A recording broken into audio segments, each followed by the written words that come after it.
Língua Portuguesa. Gramática. Livro C. Lição 9. Aula 1. Olá! Vocês já leram livros de piratas? As histórias do Ali Babá? Livros de caça ao tesouro desconhecido? Já brincaram de marcar um X no mapa para os amigos identificarem o lugar? Pessoalmente, corretamente, exatamente, coletivamente, gentilmente, facilmente, dificilmente, evidentemente. Será que todas essas palavras mentem? Claro que não. Vocês sabiam que existem vários tesouros na língua portuguesa que nos ajudam a enriquecer o nosso vocabulário? Isso mesmo, enriquecer. É como encontrar o baú do tesouro. De repente, o nosso vocabulário se multiplica. Aprendemos a formar centenas de novas palavras, só com alguns tesouros que a gente encontra nessa arca. Vamos ver como encontrar esses tesouros da nossa língua? Pessoalmente, mentalmente, corretamente. Essas palavras têm em comum a parte final. Essa parte se chama sufixo. Sufixo não é uma palavra. Sufixo é um pedaço de palavra, um segmento, da mesma forma que nós usamos o termo segmento da reta em matemática. Eles servem para formar novas palavras. Vejam o quadro que vai aparecer aqui. Esse quadro explica como funciona o mapa da mina. Vamos fazer uma visita à fábrica de palavras? Examinem esse quadro. Não precisa decorar nada. Vamos só entender. Morfemas, prefixos e sufixos. Morfema é o geral, a grande mina que permite formar milhares de palavras. Nessa mina se encontram pedaços de palavras. Esses pedaços são as menores unidades de significação que formam as palavras. Vocês já ouviram falar no aço? O aço é uma liga de metal muito usada para fazer diversos objetos. O aço é uma liga formada com 98,5% de ferro e um pouquinho de outros metais. O carbono, o silício, o enxofre e o fósforo. O básico é o ferro. O resto é o que dá novas propriedades ao aço. A mesma coisa acontece com as palavras. Os morfemas são as menores unidades de significação que formam as palavras. Sol, ensolarada. Mar, maresia. Ar, arejado. Lápis, lapiseira. Morfemas, as menores unidades de significação que formam as palavras. Exemplos: sol, mar, ar, lápis. Sol ensolarado, mar, maresia, ar, arejado, lápis, lapiseira. É assim que funciona a fábrica das palavras, a mina de ouro. O morfema é a base, é como o ouro. Mas o ouro precisa misturar-se com um pouco de prata e cobre para ficar macio e fazermos joias. O mesmo acontece com as palavras. Para isso servem os afixos, prefixos e sufixos. Vamos conhecê-los? Afixo é o nome geral desses elementos. O que existe de fato são prefixos e sufixos. Prefixos vêm antes da palavra. Prefixo. Pré-escola, preconceito. Sufixos vêm depois. Mente, geralmente. Primeiramente. Os prefixos não são palavras inteiras, mas eles têm sentido. Escola, pré-escola. A escola que vem antes da escola de verdade. Os sufixos não têm sentido próprio. Eles indicam a categoria gramatical da palavra. Por exemplo, palavras terminadas em mente são advérbios. Palavras terminadas em inho estão no diminutivo. Vamos resumir o que aprendemos até aqui? E não foi pouco. Morfema. Menor pedaço de uma palavra que tem sentido. É a base da palavra. É o mesmo que radical. Indicar o sentido da palavra. Sol, mar, ar, lápis. Afixo. Pedaços de palavra que podem vir antes ou depois do morfema. Altera a palavra. Muda o sentido ou função da palavra. Ver abaixo. Prefixo. Afixo que vem antes de um morfema. Modifica o sentido da palavra. Antepassado. Bicicleta. Sufixo. Afixo que vem no final da palavra. Indica a classe gramatical da palavra. Comumente. Advérbio. Professor. Profissão. Esta é a nossa mina de ouro. Nossa fábrica para formar palavras. Nós vamos nos acostumar com esses termos. Por enquanto não precisamos decorar nenhum nome, mas vamos usá-los muitas vezes e assim vamos aprender facilmente. O importante é o que aprendemos. O que são os morfemas e afixos. Os tipos de afixos, prefixos e sufixos. Para que servem? Esta pergunta agora ficou fácil. Você já percebeu que é possível saber o significado de uma palavra conhecendo o seu sufixo? Lembrança, atividade de lembrar. E lambança é atividade de quê? Lambuzar. E semelhança, de semelhar, parecer. O que precisamos saber para formar palavras? Para entender o seu sentido? Precisamos saber como as palavras são formadas. Lembrança. Lembrança.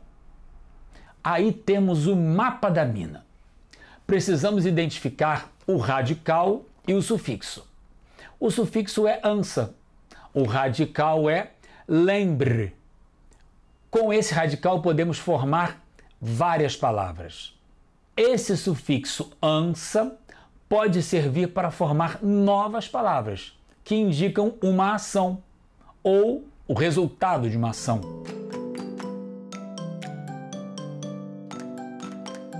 Confiança, mudança, vingança. Veja aí o alfa. Ele já entendeu como funciona a fábrica de palavras. Beto, o que significam essas palavras que o alfa formou? Confiança, ato de confiar. Mudança, ato de mudar. Vingança, ato de vingar. Isso mesmo. Ato ou ação de confiar, de mudar, de vingar. Mas cuidado, não vamos com muita sede ao pote. As palavras terminadas em ança podem ter outro significado. Vejam essas palavras no item D. Todas essas palavras terminam em ança. O que elas têm em comum? O que elas significam? Exatamente. Alguma coisa exagerada. Vamos ver as definições dessas palavras? Comilança. Comer demais. Festança. Festejar demais. Uma festa de arromba. Matança. Matar demais. O incêndio provocou uma matança de animais. Como acabamos de ver, o mesmo sufixo pode ter sentidos ligeiramente diferentes. O que aprendemos com isso? Aprendemos a ter cuidado. O sufixo ajuda a entender o sentido das novas palavras, mas não é sempre o mesmo. E existem variações do sufixo. A primeira palavra da lista é crença. Qual é o sufixo? Ensa.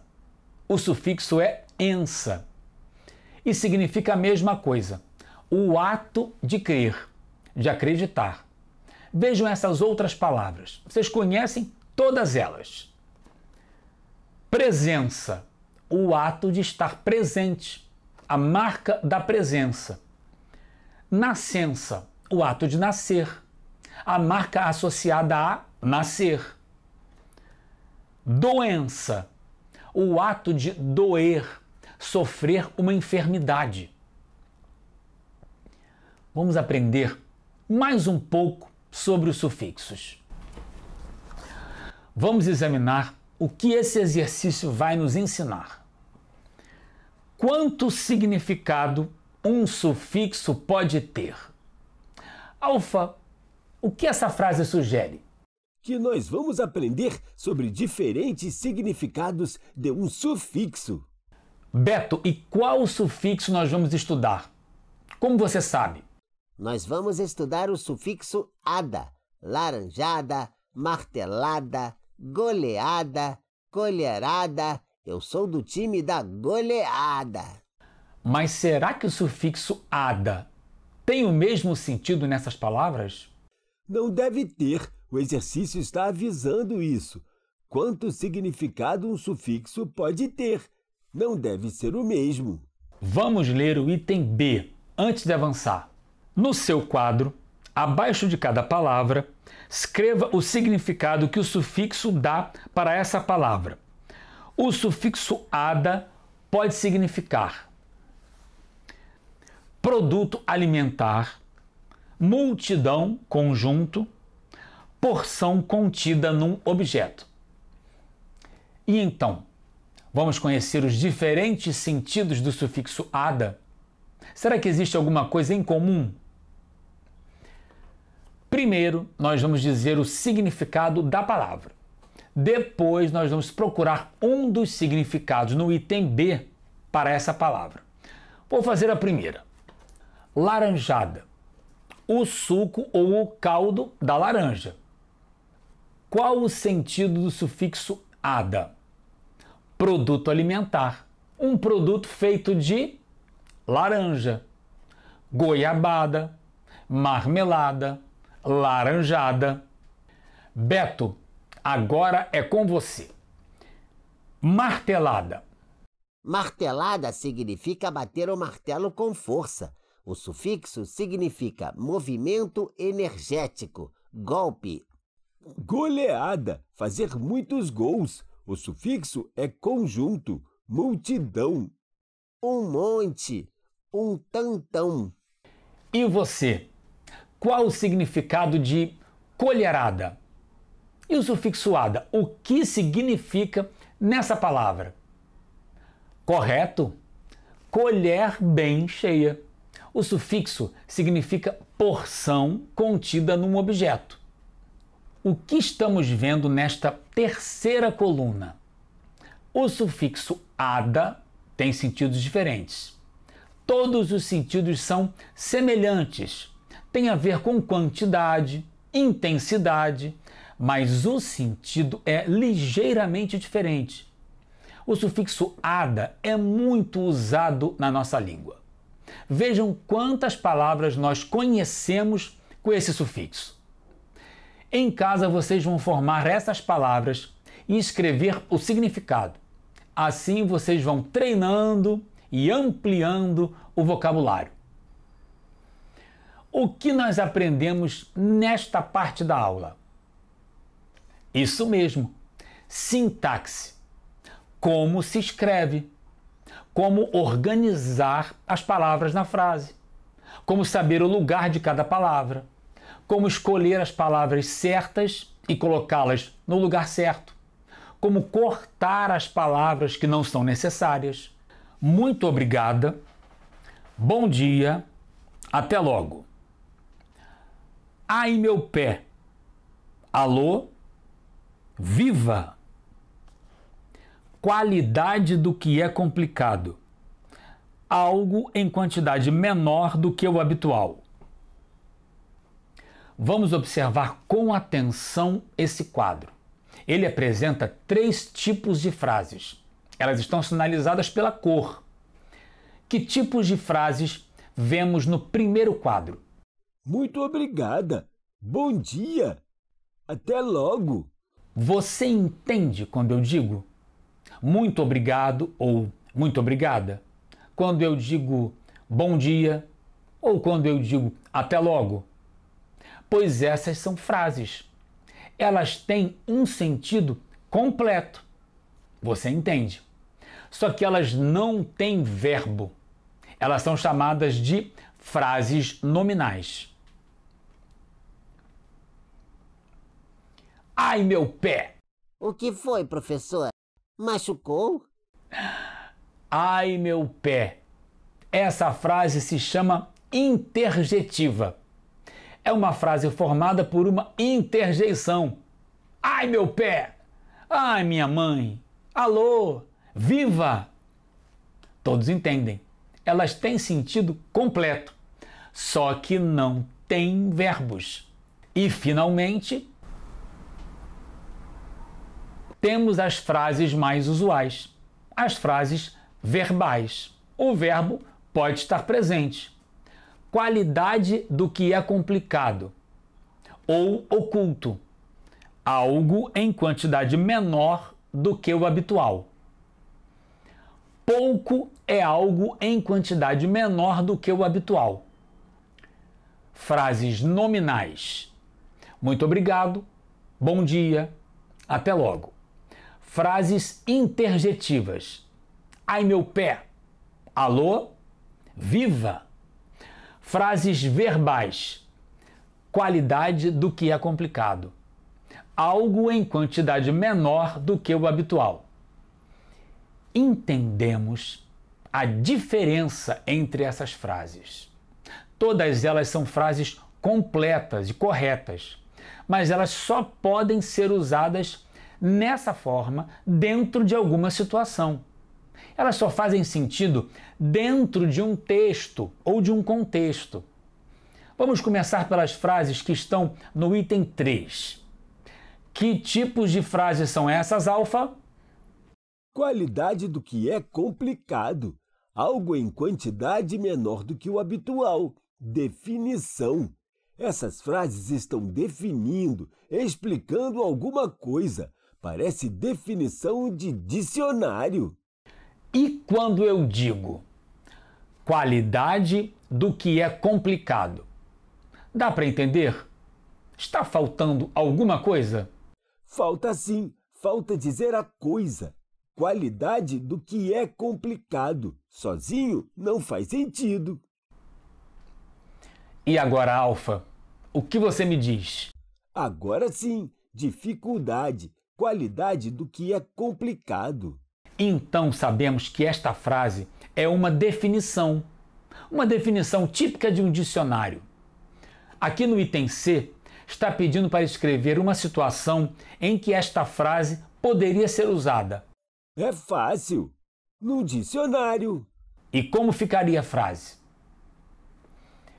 Vamos todos escrever essa frase? Prestem bem atenção à pergunta. Em que situação podemos usar a frase? Qualidade do que é complicado. Como podemos formar uma frase usando essa expressão, essa definição? Vamos lá? Prontos? Caderno e lápis a postos?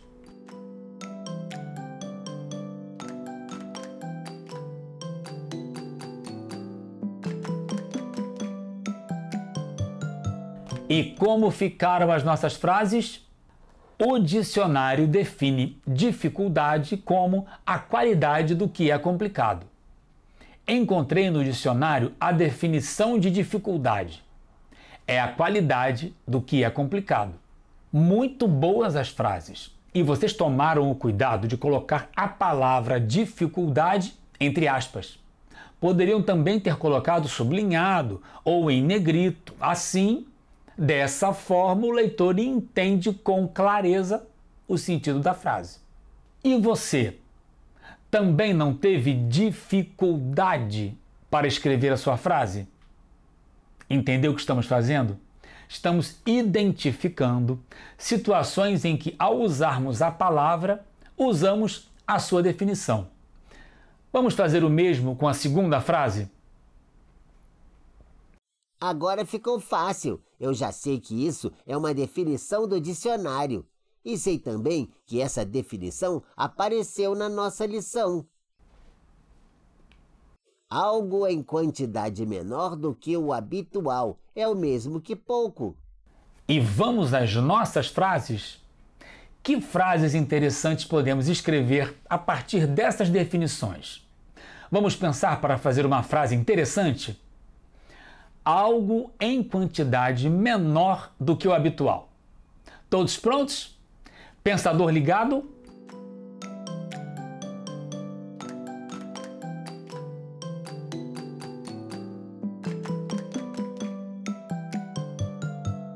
Meu time só fez um gol, algo em quantidade menor do que o habitual. Só fez um gol, algo menor do que o habitual. O que a gente entende? Que o time do Beto costuma fazer muitos gols, mas hoje fez pouco. Vamos comparar essas duas frases. Meu time só fez um gol, algo em quantidade menor do que o habitual. Meu time fez um gol, algo em quantidade menor do que o habitual. Elas são iguais? Dizem a mesma coisa? A palavra só tem um toque especial, não é mesmo? Sugere que poderia ter feito muito mais. A expectativa é que fizesse mais. Agora vamos ver esta outra frase que o Beto escreveu. Hoje, meu gato comeu muito pouco, algo em quantidade menor do que o habitual. E aqui? O que o Alfa escreveu? Ele usou a palavra pouco e definiu em seguida.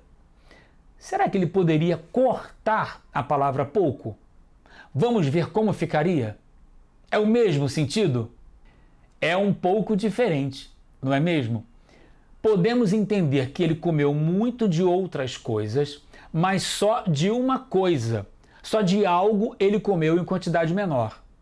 A segunda frase fica melhor, mais clara. Hoje, meu gato comeu algo em quantidade menor do que o habitual. Hoje, meu gato comeu muito pouco, algo em quantidade menor do que o habitual. Vamos agora fazer frases com as expressões. Muito obrigada, bom dia e até logo. Vamos lembrar do nosso objetivo. Não é simplesmente fazer uma frase. Nosso objetivo é definir. E nós definimos ilustrando uma situação em que essas expressões podem ser usadas. Vamos fazer esta primeira frase juntos. Quando essa expressão é usada? Quando poderia ser usada? Obrigada. Foi uma menina que falou. A palavra está no feminino. E o que mais podemos pensar antes de escrever a frase? Uma situação em que uma pessoa diz muito obrigada. Vamos pensar em várias e ver a diferença. Em que situações podemos usar essas expressões? Vamos analisar? Em que situação podemos usar esta frase? Isso mesmo, como um exemplo ou como parte de um diálogo. Muito obrigada, disse ela. Em que situação poderíamos usar essa frase? Isso mesmo, como exemplo e como parte de um diálogo. E agora, essa frase? Num texto de instruções. Nesses manuais de boas maneiras, de boa educação. Esses manuais também se chamam etiqueta. E essa aí agora? Muito obrigada. Onde podemos encontrar frases desse tipo, escritas dessa forma? Boa ideia! Bem observado. Pode ser no manual. E a nossa última frase? Num livro para crianças, num almanaque, num dicionário infantil. O que estamos aprendendo aqui? Duas coisas importantes. Uma mesma frase pode ser usada em lugares diferentes, com o mesmo sentido ou sentido diferente. Certas frases só podem ser usadas em alguns lugares. Depende de quem falar e do contexto em que são usadas. Resumo da aula. Hoje aprendemos dois conceitos importantes. Na primeira parte da aula, aprendemos o que são afixos, prefixos e sufixos. Aprendemos para que servem, como funcionam. Os prefixos vêm antes das palavras, eles mudam o sentido. O sufixo vem depois, eles indicam a função das palavras. O que fica no meio é a palavra, a raiz, o radical, o que dá o sentido. A segunda coisa que aprendemos foi sobre os tipos de frase. Há frases diferentes para cada contexto. Há frases que são apenas palavras ou interjeições. Há frases que aparecem só em determinados lugares, como as definições de um dicionário. Dever de casa. Livro C, correto. Página 108, exercício 7C. Página 109, exercício 9. Livro C é assim que se escreve. Página 110, exercício 12. Eu prometi que iria ler para vocês o poema inteiro do Alcides Vilaça. E vou fazer isso agora. Observem como ele nos provoca a pensar. Eu vou declamar, mas vocês devem acompanhar a leitura na tela. Vejam como o poeta nos faz pensar sobre a origem do mundo. Se a goiabada é feita de goiaba, se de limão é feita a limonada, do que será que é feita a madrugada? A alvorada, a revoada, de nada? A madrugada é feita dos passeios que as últimas estrelas dão no céu. A alvorada é feita da preguiça do sol que acorda e os braços já estendeu. A revoada é feita pelas asas de quem durante a noite adormeceu. Mas de que é feito o céu, e o sol e cada estrela? E quem voou antes que houvesse asas e em seu próprio mistério se escondeu? Esse poema foi publicado num livro chamado Ondas Curtas, de Alcides Vilaça. Ele nos convida a admirar a natureza, a pensar. Mas de que é feito o céu, e o sol, e cada estrela? E quem voou antes que houvesse asas? E em seu próprio mistério se escondeu. Até a próxima!